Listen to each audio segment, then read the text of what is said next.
Welcome to Kenton's videos. Enjoy the video. In this video, I will show how to change transmission fluid Honda Civic Manual. Begin by parking on level ground and engaging the parking brake, then lift the front with a jack and secure with jack stands. Chock the rear wheels and disconnect the battery. Locate the drain and fill plugs on the transmission, and gather a fluid pan, new fluid, a funnel, and a torque wrench before proceeding.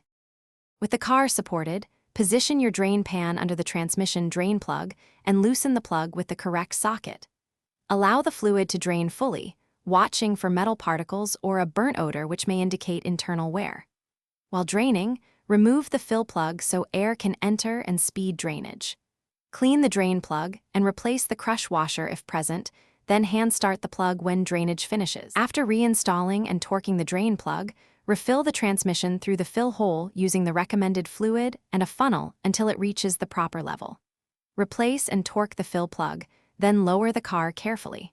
Start the engine, cycle through each gear while stationary to circulate the fluid, and recheck the level once the transmission is at operating temperature.